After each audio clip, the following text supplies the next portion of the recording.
All right, I want to talk to you guys about tournament fishing. I fished my first tournament when I was 16 years old. And it was a little lake down in Tucson, Patagonia, how I personally started.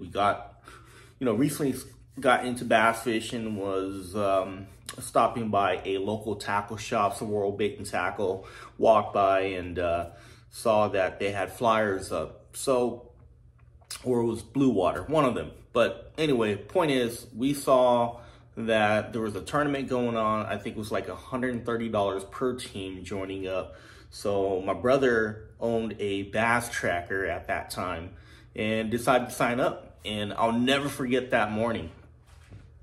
As we were sitting in the cove, the smell of two-stroke oil, I had the tournament jitters, man. I was shaking out of control. I was so excited. And, we went out there, of course, got our butts kicked. And actually, we got our butts kicked for quite a few years before we started doing well. Reason why I tell you that is nobody starts on top in this game.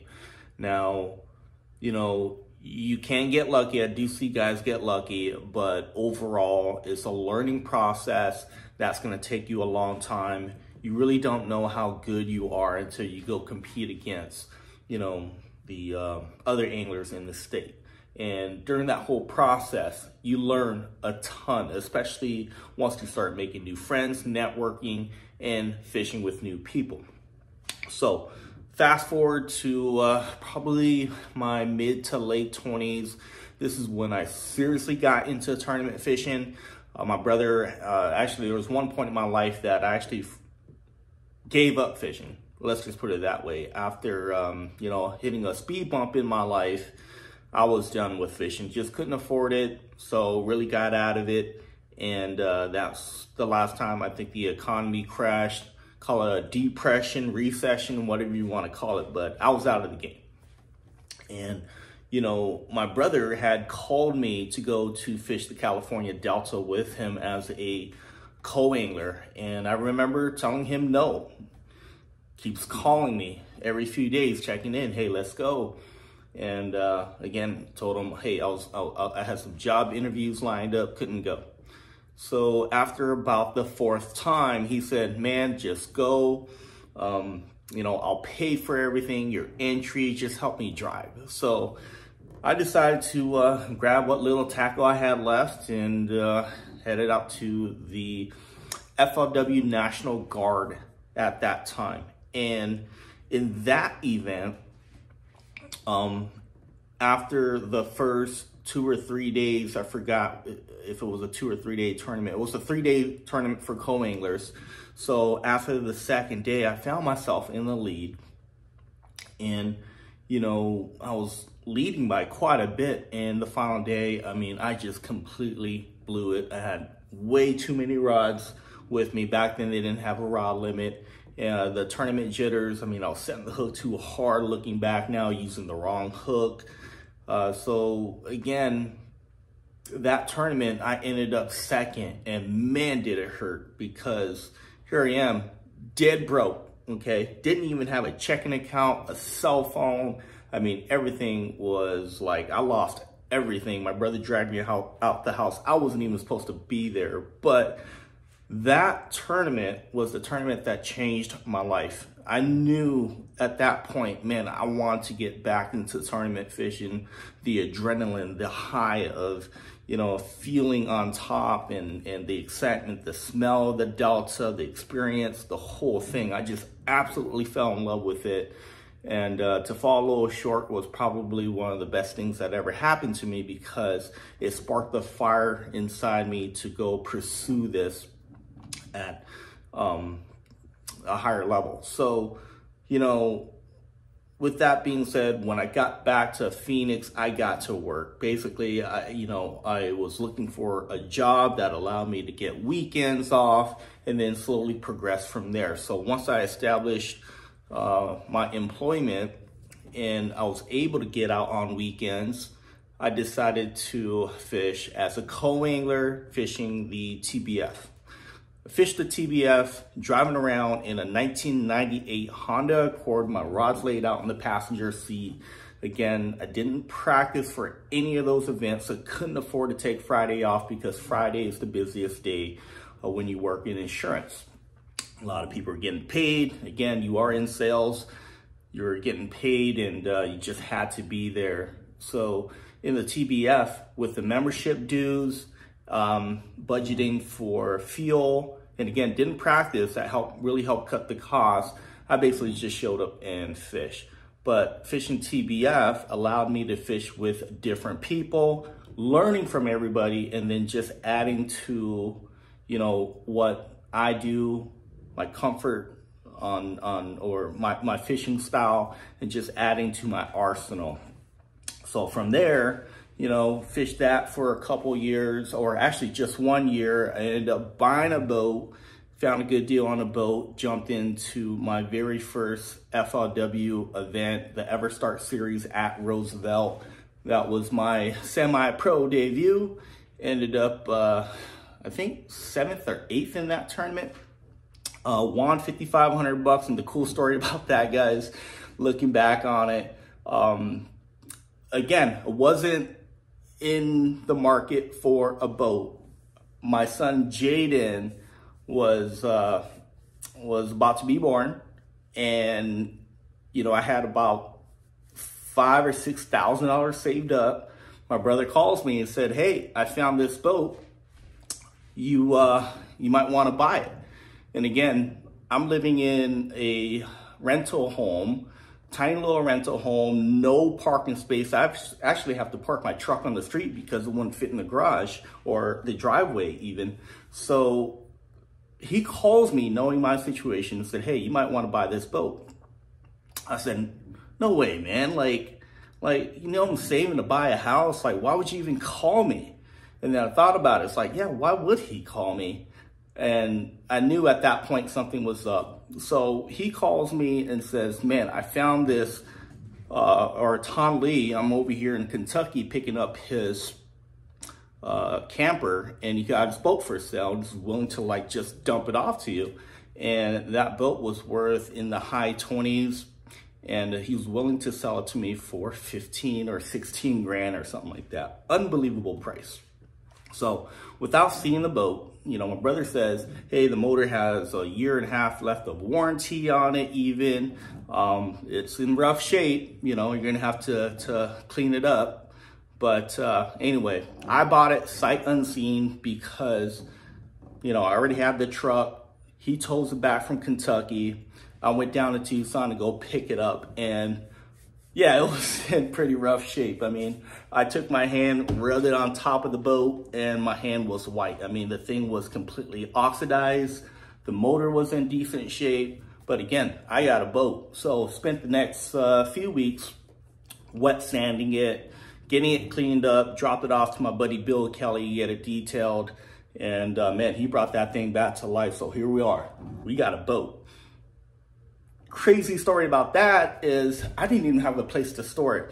And I started calling around anybody I knew, and I found my buddy Andrew Napoleon from A&M Graphics. Boom. He allowed me to park my boat there, and you know, I've had to park it there for about 5 or 6 months, or 5 months to be exact. So moving on from that, you know, just 2 weeks after that, maybe 3 weeks, FLW was going to Roosevelt. My brother was fishing it. I had just got paid, and I decided, like, I'm gonna go sign up. Again, I look back and I kind of laugh at it because it's so irresponsible, but it all worked out. I signed up. By the time I got filled up my boat and truck to make sure I had enough fuel to get back home, I remember looking at my bank account and I had $117 to my name. Remember, I'm building everything back up. I got no credit cards, but at the end of the day, it's just me I got to worry about. I can live off ramen. I don't need much to live off. So signed up, got super fortunate. And in that event, how I ended up finding my fish is as I was turning into a cove, and there was a boat heading on out. So I went off pad waiting for him to run across. The first image that popped up in my Lowrance unit was down scan. This is the first time I ever used down scan, was a tree with a bunch of white dots in it. And I said, huh. I threw out a, Tom Lee had a bunch of marker buoys. So I threw out a bunch of, or a marker buoy right by the tree, found it again, threw over there and caught a fish. And threw over there a few more times, shook all those fish off. I left. The next day, fished all the way until noon. Couldn't buy a bite, went back to that tree, threw it over there and caught like a 2.5 pounder. I said, cool, this is all I got. Fishing was pretty tough. The lake had just gone up, it was really muddy. Decided to just go fish there. Fished there for 3 days, ended up 7th or 8th and won $5,500. Used that money later to buy a house and went and parked my boat, which is this house that I live in right now. But anyway, that's how I started. And I remember thinking to myself, like, hey, this is easy. I'm gonna, I'm gonna start fishing pro, as a, or regional, at the regional level. So from there, drove to California Delta, did well up there as well. And then from there, things started to fall apart. Man, going up to Clear Lake, Shasta, all those lakes, I really struggled after those first 2 events. So what, people hear about is your highlights, but they don't hear about the times that you don't do well. I didn't do well for about a period of 2 years after that, fishing in Northern California. I remember thinking to myself, man, I got way ahead of myself. Those 2 events where I didn't do good, it cost me a lot of money. So I'm speaking to you guys from experience. Is if I had to do it all over again, I would fish as a co-angler for a couple more years. That's going to cut back the cost.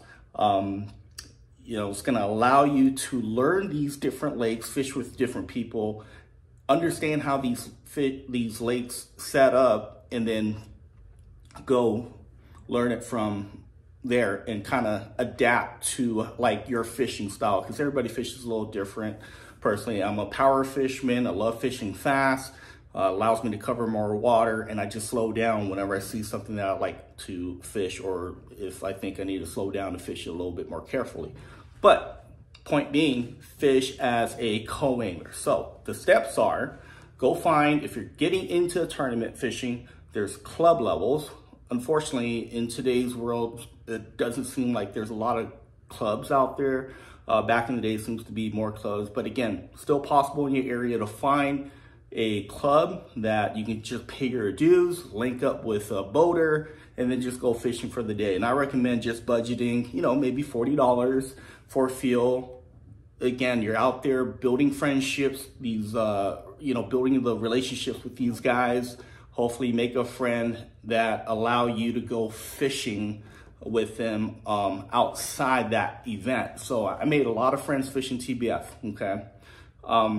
So from there, they have local team events. So, find a buddy, go out there, sign up for a team event. You don't have to do the whole series. Just go pay, the entry fees, half the entry fees, and be reasonable on splitting costs, things like that. I might do another video with the boater or co-angler etiquette here later, but I'm not going to include that in today's video. So from the team level, you might want to go fish, say, make it a little higher. Go join the TBF Federation or Bass Nation. Okay, so basically TBF is going to go over to the MLS side. Bass Nation is going to go to the BASS side. Both are great organizations. Basically, again, pay your membership dues, and then whatever options you want to get in, whatever, is still very reasonable to fish as a co-angler. So again, first few years, you should be fishing co-angler. After that, if those are qualifying events that can lead you all the way to the top, grassroots like level, that I highly recommend that you do. Or if you want to go learn regional lakes, have a qualification system, Toyota series are, I mean, in my opinion, the Toyota series are probably the best bang for your buck. Okay, highly recommend those. Again, that's how I personally started. You know, back in the day, there was called the Everstarts. Same thing, Toyota's the sponsor now, so it's called the Toyota series. Unfortunately, on the West Coast, we don't have any Bass Opens out here, but if you're watching this from the East Coast, go do the Opens. The limit for that, I believe it's 3 fish versus 5 fish on the MLF side. But again, out here on the West Coast, you're limited to the Toyota series. And then I think Mark from Band Magazine, he's going to be launching his tour. Look out for that. Again, great guy, known him for years. I believe he's going to do a great job because he's an angler himself and he's given up fishing to run these events. So look into that if you're living on the West Coast.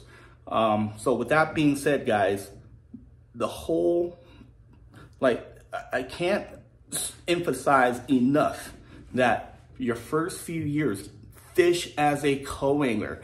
I will admit, I jumped up to the front way too early and I paid for that dearly. And I can see how if you jump to the front too early, you get, I mean, you know, you get your butt kicked. I can see how that will get you to quit fishing. I don't want to see anybody quit. I'm telling you guys the right way to do it, how I would personally do it if I had to start all over again. And then from there, you know, once you get your finances right, fish, you know, you buy a boat, you go start fishing, you know, regional level events. If you don't want to go regional, stay at the local, whatever. Everybody's different. Everybody has different goals, whatever your goals are. You know, same concept is you learn from the back of the boat before you move to the front. Can't go to C without going to A to B. So with that being said, if you guys have any questions on how to get started tournament fishing, leave a comment below. I do read all my comments. I do get back to everybody. And hey, good luck. Right now is a great time to start making plans for next season. I'm currently getting the boat, getting everything ready, getting all my tackle ready, doing inventory, planning for my boat wrap, my jersey. So I'm pretty excited.